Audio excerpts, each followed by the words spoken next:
Guys, Kelly from Cards by Christine here with you on a Technique Thursday to share with you the pop-up gatefold technique. So this is kind of like a fun fold and I love it and I'm so excited to share it with you.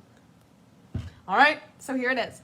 This card has evolved in a lot of ways and I just love it, and I get to show off some of the new Sale-a-Bration stuff that just went live like a day or two ago. I'm losing myself in all the craziness, but anyways, so let's show it off. And then we'll kind of walk through how it was made and what it is made of.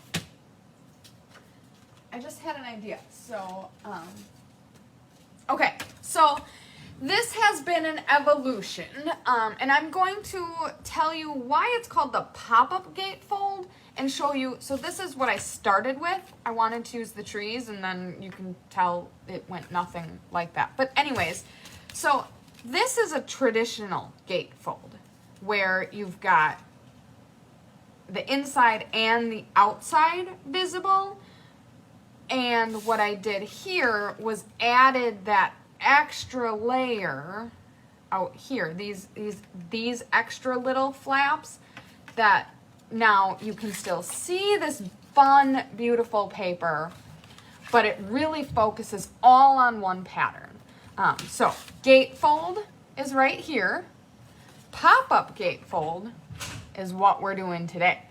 Okay, so I'm going to talk about the two different ones, I guess, would be smart.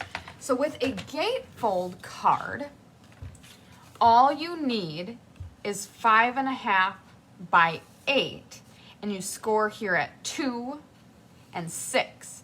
And by doing that, you still put it on your 4.25 by 5.5. And then you have a gatefold. So again, you've got 5.25, and then you've got by 8, and you score here at 2 and at 6. Okay, so that's your gatefold. Now for the pop-up gatefold, what you're gonna do, you guys, this card is gonna haunt me because of how many variations and craziness I went through. I cut like 2 of them and it ended up, they weren't 12 inches, they were 11 inches. Like, I'm gonna have nightmares, I think. But anyways, so you cut at 5.25 and make sure it's 12 by 5.25.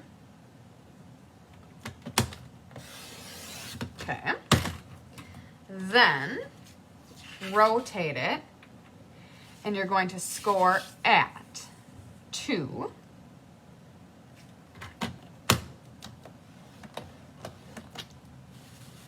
4,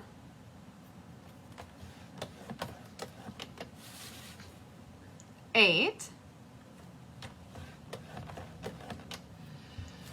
and 10. Okay, you can then get rid of your cutting machine.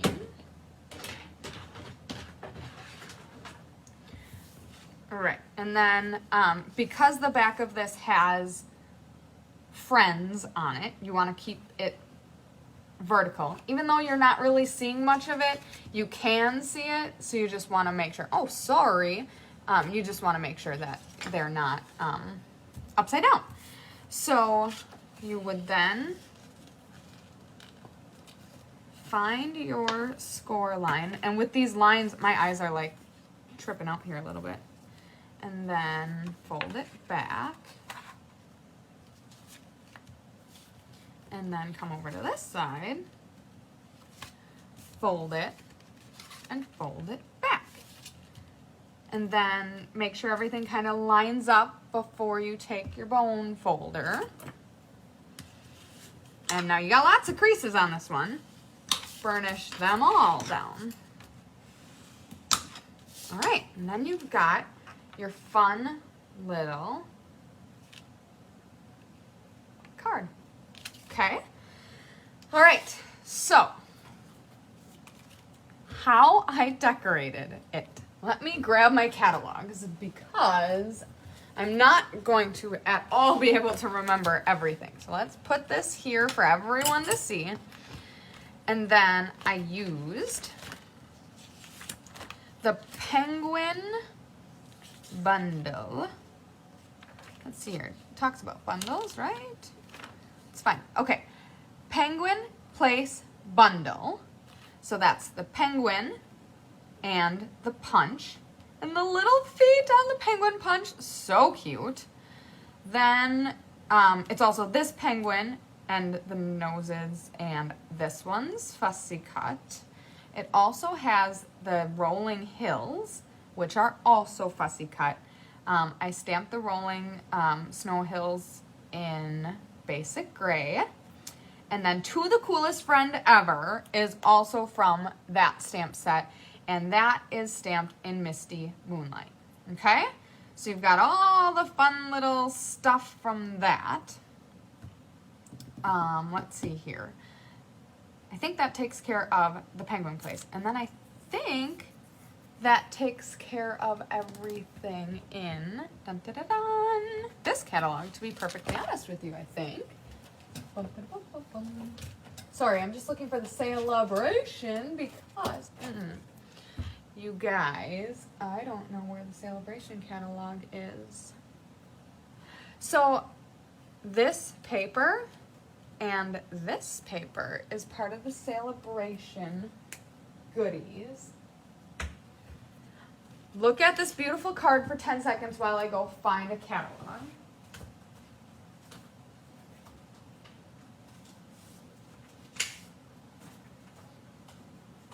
Okay, my apologies. So, the showcase of this card is the DSP, and that is coordinating with the Penguin Place bundle, and it's called Penguin Playmates 12x12 Designer Series paper, and it is free with a $50 purchase. It is so cool. Let me bring it in. I don't know if all the pieces are in here, but let's hope. So we've got this. And on the back side of each of them has a different pattern of friends. So here's the polka dots and those friends. Oh my goodness, I love it. Stripes and those friends. This beautiful jade pattern with those friends. The trees that I wanted to use and started using and those friends. And then we've got our blue pattern that we're using with those friends. So many cute patterns in this free DSP. Let's scooch that over there. Then we're also using this, and it is so pretty. Let's see if I can find it. Oh, I thought it was free. It is. It's the first thing. So this is, you can see that, Dazzling 6x6 specialty paper, which is also free with a $50 purchase. And as this card was evolving, it became so necessary that that was the missing piece that I needed to finish off this card. So such a nice little touch here by adding another rolling hill. Now, what I did was I fussy cut out this rolling hill, and then I took this piece and I flipped it over and cut along that edge, so I had the same hill just in the opposite direction. And then I took another one of these hills for down here. So that's that. You guys, I really feel like a hot mess. It's been a busy week for Chris. I'm just starting to help her out with the Summer Creative Escape. I'm so excited. But we also have some crazy chaotic things going on at work. So we have our annual fundraiser this Friday. So tomorrow. Oh. Okay, so I then used 2 dies that were carryover from last year now into the annual catalog. So these are pine trees from the Majestic Mountain dies. And then these dies are so many snowflakes. And look at this. I used this snowflake and I cut it out twice and then just cut these little peakies off to get the smaller snowflake. So that it's a fun little tip there. And then last but certainly not least, I wanted to use this. I've never used that shape before. It maybe would look better with like a layering rectangle in there, but just for fun, I used the largest shape in the Hippo and Friends bundle. So I think I went through everything. I don't know. Guys, I'm going a little crazy.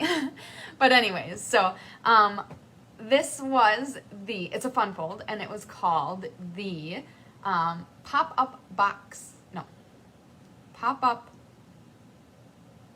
gatefold technique. Oh my goodness, guys. I'm like losing it a little bit. So what do you think? I'm going to show you the card one more time because I just love it. It's so cute. It's so cheery. Oh, I forgot to tell you, this is pumpkin pie paper and pumpkin pie little beaks. But here's a fun, it sits up nicely. Okay, so now look at that. This is kind of how it sits up. And I'm thinking that I'm going to try to do my best to flip it up. I was thinking of putting like another hill, like this hill there or something, so that when it stands up like this, oh, when you get that fun little, oh, sorry, I'm losing my mind. You can see a little shadow of your Hippo rectangle die in the back. So yeah, I think I'm gonna add a little something here because when you stand it up, it looks really cool to have a little bit more hill back there. So sorry I didn't have that done. It just kind of dawned on me that I would want to do that. But anyways, I hope you enjoy this card. I really like the fun fold. It's not a difficult fun fold, but it really, really elevates your card. And I think it's very, very cool. So I hope you make 1 or 2 or 3 or 8 to send out. This is such a cool card. To the coolest friend ever. This could be a thank you card. It could be a birthday card.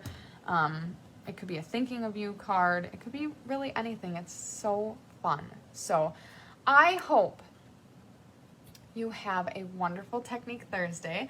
The weekend is surely in sight. I really hope that I catch a bunch of you at the Summer Creative Escape, which is Friday, Saturday, and Sunday.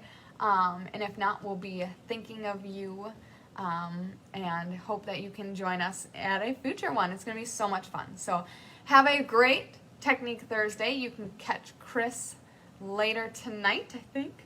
I'm losing track of my days. If not, we'll see you soon. Have a wonderful day, and then the weekend is in sight, guys.